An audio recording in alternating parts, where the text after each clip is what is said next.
नमस्कार मित्रों, दूरस्थ एवं मुक्त शिक्षा और संस्कृति की आवाज ये है उत्तराखंड मुक्त विश्वविद्यालय का सामुदायिक रेडियो हेलो हल्द्वानी 91.2 मेगाहर्ट्ज की फ्रीक्वेंसी पर आप इस रेडियो को सुन पाते हैं। दोस्तों, आज विश्व प्रकृति संरक्षण दिवस है, यानी कि वर्ल्ड नेचर कंजर्वेशन डे। पूरी दुनिया में इस दिवस को बहुत ही शिद्दत के साथ में मनाया जा रहा है। प्रकृति के संरक्षण का संदेश दिया जा रहा है। एक ऐसे कोविड-19 महामारी के इस दौर में ज्यादा प्रासंगिक लगने लगा है कि हम प्रकृति के उन तमाम घटकों का संरक्षण करें। मिट्टी, हवा, पानी, खनिज, जीव जंतु, वनस्पति, ये तमाम सारी मिलके जो तमाम रिसोर्सेज जो हैं प्रकृति में, जिनका हम लगातार दोहन कर रहे हैं, उनके संरक्षण की जरूरत हर किसी को आज महसूस हो रही है। तो आज उत्तराखंड मुक्त विश्वविद्यालय ने भी इस मौके पर बहुत कुछ किया है, बहुत पौधारोपण किया है। तो हमारे साथ इस वक्त स्टूडियो में मौजूद हैं डॉक्टर सरस्वती नंदन ओझा जी, जो कि यहाँ पर बॉटनी विभाग में असिस्टेंट प्रोफेसर हैं। ओझा जी, आपका बहुत बहुत स्वागत है हमारे इस कार्यक्रम में। धन्यवाद मैम जी। मैं चाहती हूँ कि आप बताएं हमारे श्रोताओं को कि आज उत्तराखंड मुक्त विश्वविद्यालय ने इस मौके पर क्या क्या किया है, कैसे इस दिवस को सेलिब्रेट किया है। सर्वप्रथम आप सभी को, जो भी श्रोतागण हैं 91.2 के श्रोतागणों को, और मैं इस दिवस के उपलक्ष्य पर बधाई देता हूँ। जो आज का दिवस है वो है विश्व प्रकृति संरक्षण दिवस, जिसमें कि हम जो मनुष्य जो है अपनी आवश्यकताओं की पूर्ति हेतु जो इस प्रकृति का दोहन कर रहा है, तो उसी प्रकृति के संरक्षण के लिए ये पूरे विश्व में जागरूकता अभियान फैलाया गया है, जिससे कि हम अपनी प्रकृति का संरक्षण कर सकें, संरक्षित कर सकें और आने वाली पीढ़ी के लिए उसे हम यूजफुल बना सकें। तो इस दिवस पे जो हमारे उत्तराखंड मुक्त विश्वविद्यालय है, उसने भी यह दिवस को एक पादप जाति को या पूरे हमारे जो प्राकृतिक संपदाएं हैं उनको सुरक्षित रखने के लिए एक पहल जागरूक किया। उसमें हमने विभिन्न प्रजातियों के पौधों का पौधारोपण किया। इस वर्ष का जो थीम था वो फॉरेस्ट एंड लाइवलीहुड, वन एवं आजीविका। इससे ही आपका स्पष्ट होता है कि हमारे लिए वन कितने महत्वपूर्ण हैं, और जो कि हमारी समुदाय का या हमारे मनुष्य जाति का हमारा एक सर्वप्रथम पहलू है। बिल्कुल बिल्कुल, क्योंकि हम जिस परिवेश में पले बड़े होते हैं, हमारे आसपास जंगल, खेत, हम देखते हैं कि किस तरह की वनस्पतियां होती हैं, तो हम लगातार उनको नष्ट होता हुआ देख रहे हैं। हम देख रहे हैं कि लगातार गर्मियों में आग लगती है तो पूरा पर्यावरण नष्ट हो जाता है, छोटे छोटे जीव जंतु नष्ट हो जाते हैं। तो हमारे आसपास का एक जो पूरा एक पारिस्थितिकी तंत्र होता है वो पूरी तरह से खत्म हो जाता है। तो इस बार की जो ये आपको लग रहा है कि जो इस बार की थीम है, आपको लगता है कि ज्यादा प्रासंगिक है और अपनी वनस्पति पर ज्यादा फोकस किया जाना चाहिए, क्योंकि आप वनस्पति शास्त्र के प्रोफेसर भी हैं। तो मैं चाहती हूँ कि उसके हवाले से आप कुछ बताएं कि कितना नुकसान होता है जब जंगलों में आग लगती है, तो कितनी तरह की वनस्पति जंगलों में होती है। देखिए मैडम, जैसे कि हमारे जो आपने पारिस्थितिक तंत्र की बात करी है, इकोसिस्टम की, उसके जो मेन घटक हैं बायोटिक एंड एबायोटिक, जैविक अजैविक घटक जो होते हैं, जो कि मेन रोल है हमारे पूरे पारिस्थितिक तंत्र का। तो इसमें जो अजैविक है उसमें सारे घटक आते हैं, जैसे मिनरल्स हो गए, जल, मृदा, हवा, ये सारे जो है इसके घटक है। और जैविक घटक में जो बायोटिक होते हैं उसमें सारे ह्यूमन लिविंग बींग्स आते हैं। जी जी। तो इस प्रकृति जो इस दिवस से संदेश जाता है वो से दोनों पहलुओं को जो है संरक्षित करने के लिए जाता है, बायोटिक कंपोनेंट्स की। तो ये हमारे मेन इकोसिस्टम के पहलू हैं। तो हमें देखिए, अभी जो आजकल जो आपने कहा था कि जंगल में आग लग रही है, तो इसका जो मेन है ह्यूमन ग्रीड, बिल्कुल ह्यूमन ग्रीड है। तो और उसके साथ साथ जैसे भारत सरकार मना रही है स्वच्छता पखवाड़ा, इस हिसाब से अनेक ये है कि ये हम सब जो स्वच्छता पखवाड़ा मानने की क्यों जरूरत पड़ी, क्योंकि ह्यूमन ग्रीड के कारण ही गंदगी फैलती गई। ऐसी अब ये जो है हमारे वन संपदा की ओर भी बढ़ रहा है ग्रीड, वो पहले दोहन हो रहा है उसका, जिस कारण से हमारी पूरा बहुत सारी वनस्पतियां विलुप्त होती जा रही है, नष्ट होते जा रही है। अब देखिए, अगर हमारा जो वन में आग लगने है तो कितना कार्बन स्टॉक हमारा उत्पन्न हो जाता है और नष्ट हो जाता है। इस कारण से एक इम्बैलेंस, असंतुलित हो जाता है। हमारा जो पूरा चक्र है, साइक्लिक चक्र है, वो हमारे बहुत सारे चक्र सारे असंतुलित हो जाते हैं। तो ये जो असंतुलन है प्रकृति का, ये आपको लगता है कि बहुत घातक है हमारे लिए? हाँ, ये हमारे लिए बहुत घातक, हमारे पूरे पर्यावरण के लिए, हमारे पूरे सराउंडिंग के लिए, हमारे क्या पूरे विश्व के लिए घातक है। अभी क्लाइमेट चेंज पे बहुत सारी मीटिंगें चल रही है स्टॉकहोम से लेकर 1972 से लेकर आज तक बहुत सारी हमारी क्लाइमेट चेंज पे चल रही है। और इसमें NPCC national project of climate change है, और ऐसे state plan of climate change, बहुत सारे क्लाइमेट चेंज की जो मीटिंग्स चल रही हैं।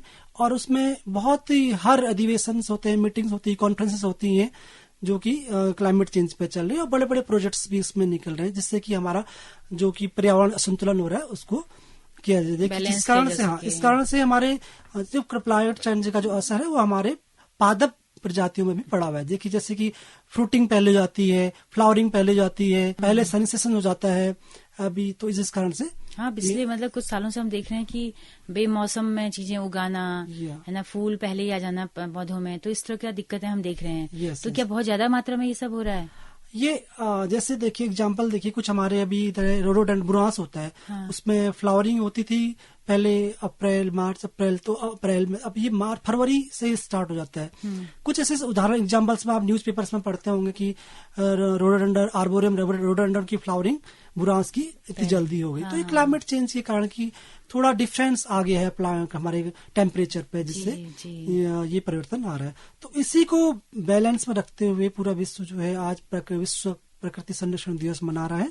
तो हमारे विश्वविद्यालय ने भी इस पर एक पहल करी, अपने प्रकृति की जो बायोटिक और अबायोटिक कंपोनेंट उनको संरक्षित करने के लिए हमारे विश्वविद्यालय ने कई सारे काम किए हैं। तो इसमें अभी हमने आज इस दिवस पे हमारे विश्वविद्यालय परिसर के विभिन्न विभागों ने और विभिन्न सदस्यों ने जितने भी हैं उनने कुल वनस्पति विज्ञान विभाग और वानिकी एवं भौमिकी विज्ञान विभाग द्वारा जो अभी यहाँ पर 19 प्रजातियों का पौधारोपण किया गया।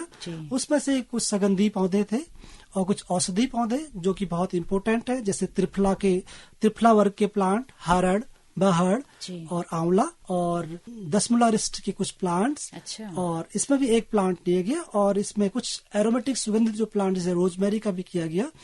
और इसके अलावा हमने जीवित जीवाश्म जो होते हैं, लिविंग फॉसिल्स, जो कि एक्सटिंक्ट जिन्हें होने की जाते थे, उसमें से जो उस श्रेणी के जो पौधे उनमें से बचा हुआ पौधा गिंगो बाइलोबा जिसे बोलते हैं, उसका रोपण भी किया गया यहाँ पर।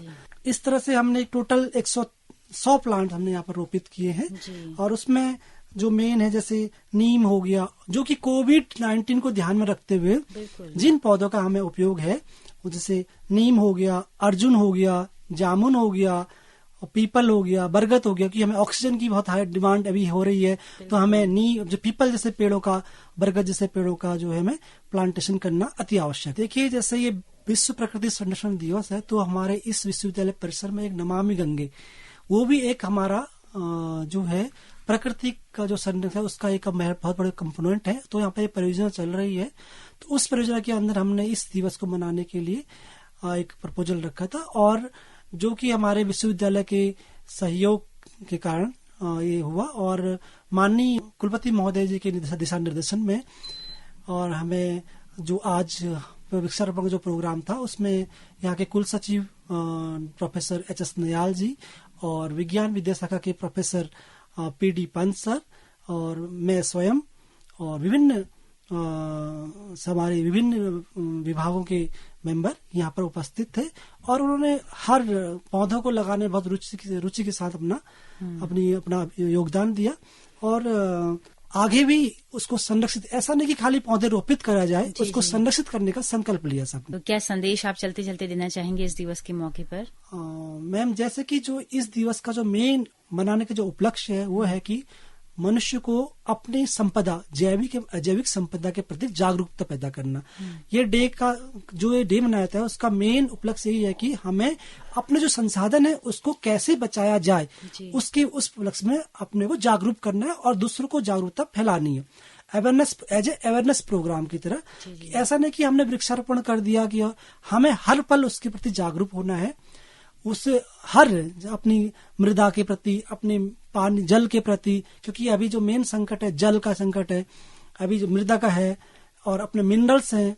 तो इस समय जो कि अभी जो महामारी जो फैली है हमारे पूरे विश्व में, कोरोना जो पेंडेमिक 19 जो है, उसको ध्यान रखते हुए सारे जो कि आयुर्वेद की तरफ बढ़ रहे हैं, आयुर्वेद के पौधों का जो संग्रह है जो कि हमारे इम्यूनिटी सिस्टम को, जो हमारे जो बूस्ट करता है इम्यून सिस्टम, उसको बढ़ाते हुए उसकी ओर अग्रसर हों और अपनी जैविक संपदा और अजैविक संपदा का संरक्षण करें। जी धन्यवाद, नमस्कार।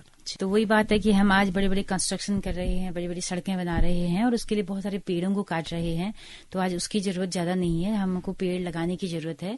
वो भी इस तरह के पेड़ पौधे जो हमको अच्छी हवा दे सकें, हमारे इम्यून सिस्टम को अच्छा कर सकें। तो ओझा जी, आपने बहुत अच्छी बातें बताई, हमारे श्रोताओं के साथ साझा की। आपका बहुत बहुत शुक्रिया। धन्यवाद जी। तो दोस्तों, आप सुन रहे थे अभी कार्यक्रम आज वर्ल्ड नेचर कंजर्वेशन डे पर, और सरस्वती नंदन ओझा जी जो कि असिस्टेंट प्रोफेसर हैं बॉटनी विभाग में उत्तराखंड मुक्त विश्वविद्यालय में, उन्होंने अपनी बात रखी कि किस तरह से विश्वविद्यालय ने इस दिवस को सेलिब्रेट किया। तो आप सबका भी बहुत बहुत शुक्रिया इस कार्यक्रम में अंत तक हमारे साथ बने रहने के लिए। इसी के साथ अपने रेडियो मित्र सुनीता भास्कर को दीजिए इजाजत। नमस्कार।